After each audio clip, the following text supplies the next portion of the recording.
Au nom du Père et du Fils et du Saint-Esprit, Seigneur Esprit Saint, toi qui es l'unique et l'infatigable défenseur des enfants de Dieu, accorde-nous la grâce d'être imperturbables dans les moments de tribulation, dans les moments de persécution.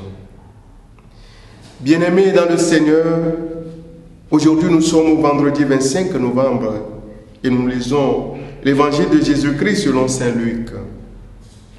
En ce temps-là, Jésus dit à ses disciples cette parabole. Voyez le figuier et tous les autres arbres, regardez-les dès qu'ils bourgeonnent. Vous savez que l'été est tout proche. De même, vous aussi. Lorsque vous verrez arriver cela, sachez que le royaume de Dieu est proche.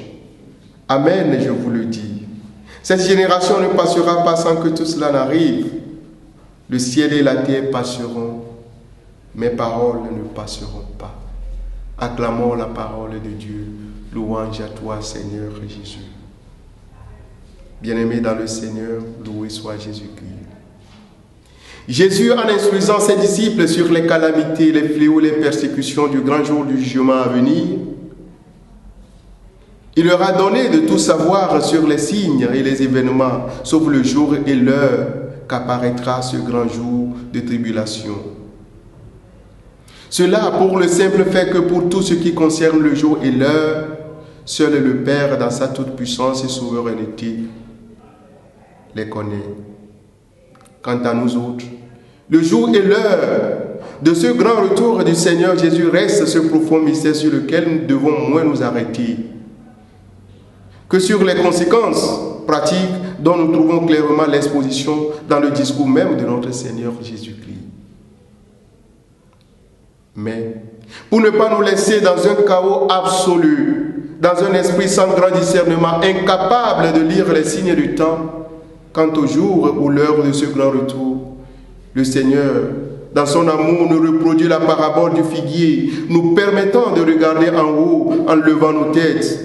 Car lorsque les apôtres eux-mêmes essuyaient leurs persécutions dans le monde, c'était selon la parabole relative aux feuilles du figuier qui poussaient. Il en fut de même qu'envers de faux Christ, puis la destruction de Jérusalem, événements qui eurent lieu du vivant de cette génération. Il en sera, dit le Seigneur, de même pour notre génération actuelle. De même, en regardant les feuilles de figuier pousser, on se rend compte que l'annonce de la saison qui amène le fruit à maturité est arrivée. Il nous sera de même quand il s'agira de l'avènement du grand jour du jugement de Dieu, dont nous sommes tous des témoins. Que le Seigneur donne à chacun de nous le don de discernement, afin de pouvoir se rendre compte par le biais de certains signes visibles, le jour du jugement qui doit s'exercer sur ce monde et qui nous attend tous.